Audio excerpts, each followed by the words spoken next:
foremost, number one priority in your thought processes in what you do in your work as well. How important is that for you and the work that you are doing, in particular as far as current social housing, if we can go into that direction, because I know that you're quite passionate with that. Yeah, I think we have the extraordinary privilege where we live on the lands that has the oldest living culture in the world. And, you know, this is like 60 to 70,000 years now. 300 languages, yeah, 400. Yeah, all of these countries and nations, more than what Europe holds, and so the culture, the learnings, the understandings, we just at the tip of understanding that, and so there's so much to be gained from this system that thrived and has thrived until things changed here, and so I think that we can learn a lot from history and become a whole lot better from it. And, you know, the fact that we raise bread here thousands of years before the Egyptians were raising bread, we don't even know that. We don't look after the artefacts like the pyramids that are in place in Egypt. We've blown them up in certain cases. So, you know, and we don't get exposed to that history until quite late in the piece. So thankfully I was inspired by Midnight Oil and their music and to ask questions from a young age. And so, you know, that sort of knowledge is something that I feel needs to be nurtured and we can gain so much from. And I'm hoping that we can, you know, as we have, and, you know, we have steps forward, but big steps back as well on that journey in building a level of trust where we can be a real nation where everyone is part of it, and our First Nations are front and centre of what we stand for in Australia. So then that carries on to disadvantage individuals across all sets of the general public. So I spend half my time doing community work and love that part because it inspires me more than I'm sure that the people that I work with get inspired because they're just doing incredible work that is so selfless and making a difference out there. And so, we then also think about how we can infuse community into our businesses. So we always have a community partner involved in something like Wanderlust. Last night we had a Global Sisters, they're an incredible organisation with female entrepreneurs and supporting them and from disadvantaged backgrounds. And then we have an impact fund which is now the biggest in the country and does affordable housing as well as social housing through to disability housing, solar, land regeneration work, which is getting handed back to First Nations people after providing jobs and getting commercial returns to do great things, which is what our system can do if we think about it. And it has done so much for society and continues to bring us forward. So, you know, how we go about solving the greatest challenges, I feel like that we are really well equipped. We're just got to keep reminding people that we've got this in hand as long as we take responsibility for it. I feel strongly that it's with what you've just said, in particular with social housing, Radek. I was invited by the government to be a part of the housing security task force for older women, and you know we invested I personally invested about 18 months of time into putting all of that together, and then the whole report was submitted to government and it's still collecting dust. So it feeds back to what I said before about relying on government for various things, not bagging government because, you know, our healthcare system and everything else compared to others, you know, we pay taxes for a reason in this country. But when you talk about what you're involved in and what your organisations are involved in as far as social housing is concerned and housing for disability and what have you, how do we get more awareness around what you and others in that space are doing in order to balance out the noise out there that's saying there's not enough being done? Yeah. I think that ultimately we are paying a price for stopping the economy for 2 years. And so there's the cost of, people say the cost of living crisis is the cost of COVID, and we're paying for that. Yeah. And that's the reality of stopping things and starting them again. We just didn't build, we didn't have projects going on, and it was done for all the right of intentions. So there's much to be gained as a result of that. I always say that when we when things don't go to plan, you learn most. And so I'm hoping society learns most from this juncture of where perhaps things could be, that we could have done better. A lot was done right, but a lot could have been done better. And let's look at those areas and look to inspire us to get better as a result of that.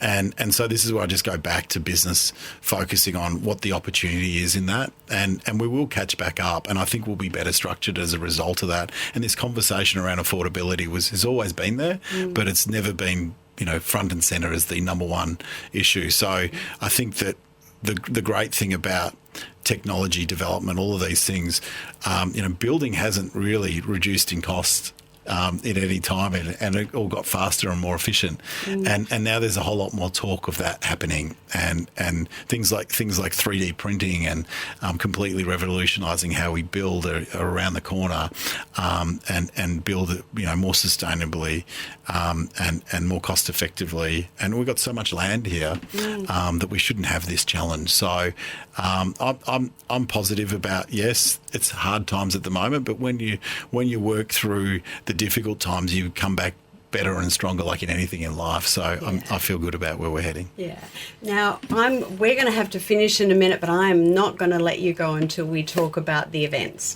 So, and you did just speak about Global Sisters. Yeah. And I had not heard of, I had the privilege last night to attend the Sydney event that you and your amazing team put on by bringing Jane Fonda. By the way, thank you so much for bringing that woman to Australia. Thank you for supporting us. Oh, it was, she was not only fabulous that you would expect, but for a woman that is about to turn 88 in November of this year, wow, and as she said, she's coming back to Australia. She's got doing one of the hikes, the Larapinta Trail.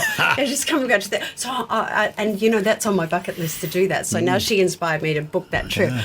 But so if we can just talk about how you structure your events, the Wanderlust events like we had last night with Jane Fonda, and you've brought Drew Barrymore out as well. What I noticed last night was a journey for the audience that, in reviewing as I was going home last night, how impactful that actually was on a much deeper level than just going to an event, not dismissing the value of being there for Jane Fonda. No. So if I can just share with the audience, if you haven't been to one of the Wanderlust events, make sure you get on their mailing list. Don't ever miss one if it comes to your city. Or like myself, I actually flew here to go to the event. But starting out with the meditation, when Tom Cronin did that meditation last night with those the quartet that were playing as well for 15 minutes, and how he actually preempted it by suggesting to 5,000 plus people in the audience that, you might get a little bit uncomfortable, but just go with it. I didn't feel any uncomfortableness around me either.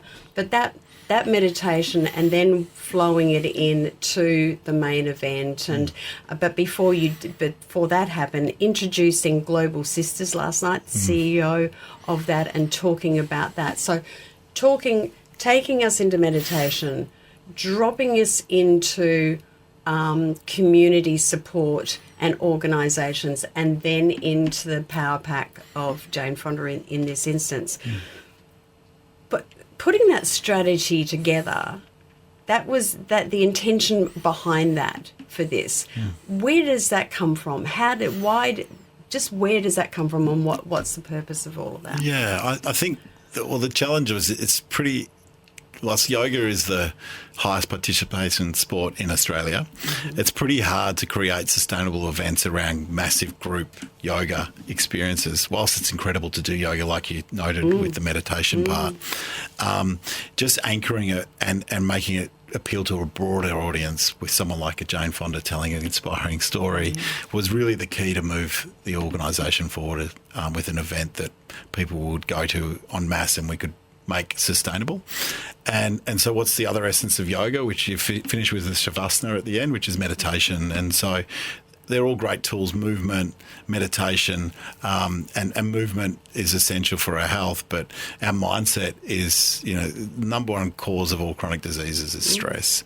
And the voice that we all have is incessant in our head that we would all get rid of very quickly if they were a friend, or you'd fire them if they were working with you. It's like they're relentless, exactly. And so this gift that meditation gives you that recognises that you're not that voice, you're you, and you can gain control of that, accept that it's there, but you're more than just that voice. You're a being that can connect with people on many various levels. So that experience of a group meditation it was a very nerve-wracking thing to infuse into our events, but now that we do it every time, we get from a lot of people, they enjoyed the meditation more than the actual content of the rest of the event. So it's a great blessing to share that and do it at scale. And the comments last night were fantastic around us from people not knowing who I was, but saying how great the meditation was. Yeah. And then having, as you say, this community element, which we're in with Global Sisters, and we've supported them, and we make sure that every organisation that we bring along, we've got a long history of working with them and working alongside them. As I say, I spend half my time doing that. So that we love bringing those stories together and hopefully inspiring other businesses to do the same, infusing community into their what they do. And then the inspiring tale, Jane Fonda was extraordinary. If I could be half or a tenth of what she's done, I'd be incredibly proud of my life. And to have an elder like that, like First Nations people look and revere to their elders, share knowledge like she does, and to plug into this knowledge of thousands of years of Ayurvedic medicine through our products as well. It just makes so much sense to bring that all together in what we did last night. Yeah, it was absolutely sensational. Last night was, when you do these events now, it's one single Power Pack individual. But later this year, you've got the Wanderlust Wellspring 2-day event, which as soon as the pre-sales went on, we bought 2. Oh, thank you.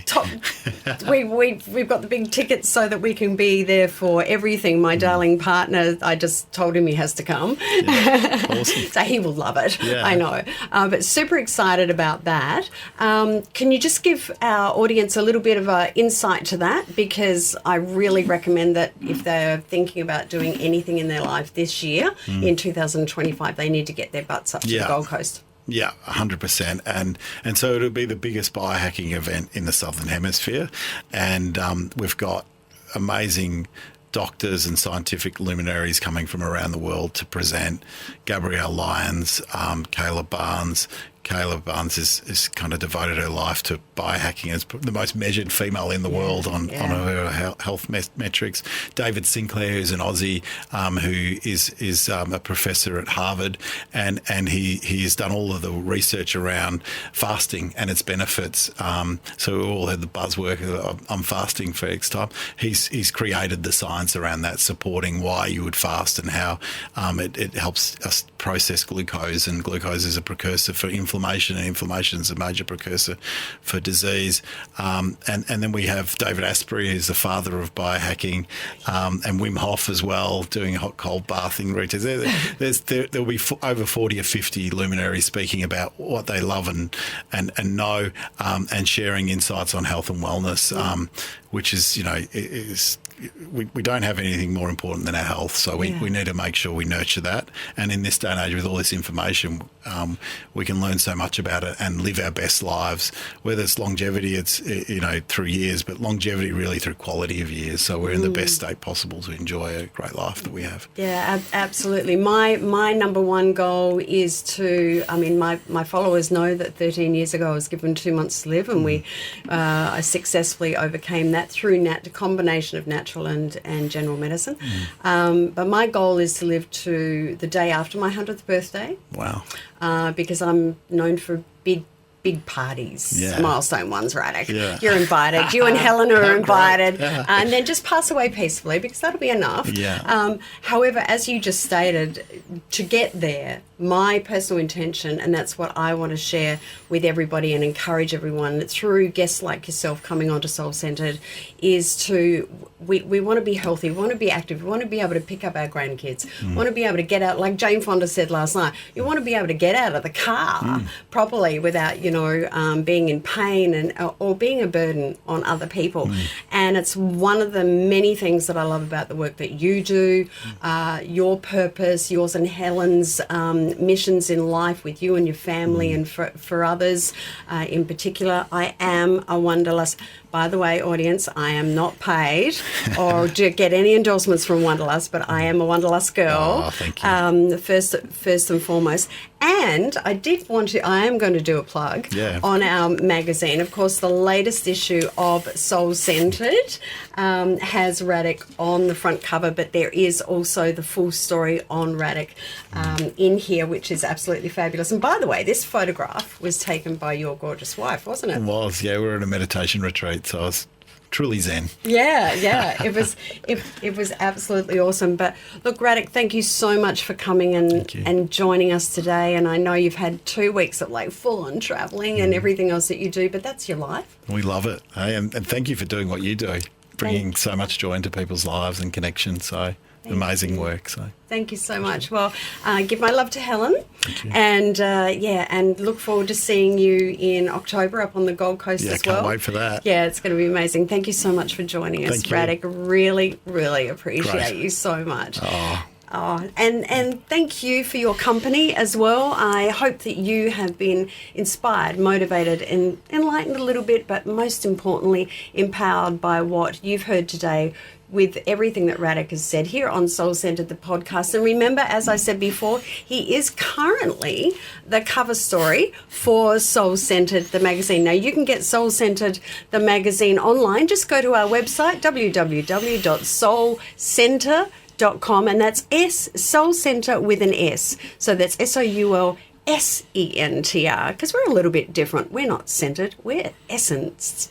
And so make sure you go to the website, get your free copy of that, and also remember to subscribe or like and definitely share this episode with somebody that you know will absolutely get the benefits out of everything that we've shared today. So from me, Janie Morris, remember, good health, well-being, longevity, that's our goal, and I look forward to having your company again next on Soul Centred, the podcast.